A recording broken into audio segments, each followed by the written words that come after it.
इसमें कब होगी? देखिए, लगभग 1.5 घंटे तक सुनवाई चली और जो अगली सुनवाई है वो 22 फरवरी की है।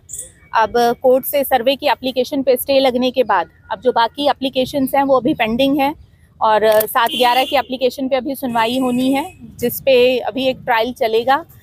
और जैसे कि अगली 22 फरवरी को डेट है, तो आज जो मेन सबसे गंभीर मुद्दा ये रहा कि कुछ हिंदू पक्ष के लोगों ने ही गलत तरीके से एप्लीकेशंस लगाने की कोशिश करी। हालांकि उन्होंने लगाई भी हैं, जिसके ऊपर की जो बाकी पक्षकार हैं उन्होंने काफ़ी अपनी कठोर आपत्ति दर्ज कराई और हम रिटर्न में भी ऑब्जेक्शंस देंगे। तो एक पूरे तरीके से, एक हिडन तरीके से पूरे मामले को हाईजैक करने की कोशिश की जा रही है, जिस षड्यंत्र के अगेंस्ट हम सब एकजुट हैं।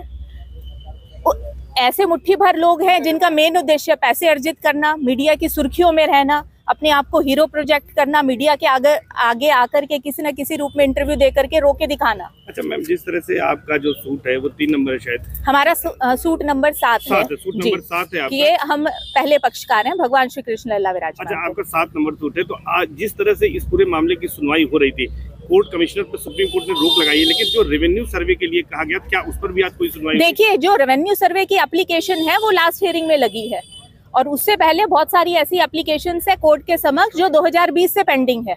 तो सीरियल वाइज सुनवाई होगी। हमारी भी कई एप्लीकेशंस है जो हमने 6 महीने पहले लगाई थी इंस्पेक्शन की। ऐसा नहीं है कि कोर्ट सर्वे की एक ही एप्लीकेशन है। अच्छा, मुस्लिम पक्ष ने जो आपत्ति की थी कि मथुरा से सभी याचिकाओं पर यहाँ सुनवाई की जा रही है, उस पर भी सुनवाई हुई है? नहीं, उस पर कोई सुनवाई नहीं हुई, क्योंकि वो मामला सर्वोच्च न्यायालय में है और जैसा कि कल सर्वोच्च न्यायालय के अंदर इस मुद्दे पर हियरिंग थी और 1 अप्रैल की डेट फिक्स होगी। यहाँ पर कब सुनवाई होगी? यहाँ पे अगली सुनवाई 22 फरवरी को होगी, क्योंकि यहाँ पे ट्रायल चल रहा है। ट्रायल ही चलेगा, ट्रायल पे सुनवाई होगी। अच्छा, जिस तरह से सभी याचिकाओं को, करीब 15 याचिकाओं को कंसोलिडेट कर दिया गया है, तो लगभग सब में एक तरह की मांग है, तो उस पर आप लोग का क्या रुख है? देखिए, सब अपनी तरह से तथ्य रखने की कोशिश कर रहे हैं और जैसा कि मैंने कहा कि कुछ मुट्ठी भर लोग हैं जो इस पूरे मामले को हाईजैक करने की कोशिश कर रहे हैं। अगर हम इसको एक साफ सुथरे तरीके से देखें कि करीबन 18 एप्लीकेशंस हैं जो 2020 से मथुरा कोर्ट में चल रही थी, तो बहुत से ऐसे लोग हैं कि जो केस का जो मूल रूप है उसे बिगाड़ना चाह रहे हैं, स्ट्रक्चर बिगाड़ना चाह रहे हैं अपने पर्सनल हितों के लिए।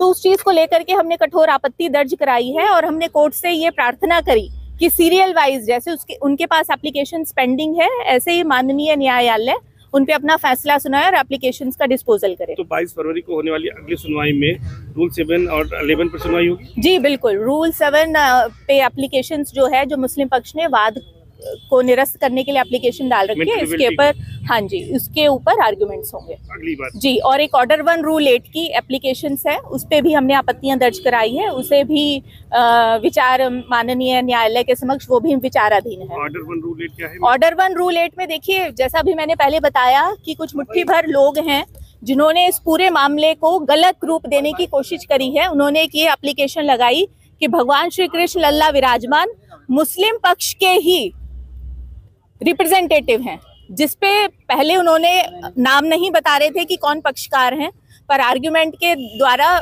मेरे दबाव देने पर उन्हें नाम बताना पड़ा, क्योंकि हमने बार बार पूछा कि आप इस चीज को साइलेंटली कोर्ट में नहीं पेश कर सकते और आप नाम बताइए। जब उन्होंने नाम बताया कि हम प्लेंटिव भगवान श्री कृष्ण लल्ला विराजमान के हैं और हमारी प्रेयर ये है ऑर्डर 1 रूल 8 के अंदर कि जितने भी मुस्लिम कम्युनिटी है उसके भगवान श्री कृष्ण प्रतिनिधि होंगे। ये मैं आप सबके माध्यम से पूछना चाहती हूँ, क्या ऐसा संभव है?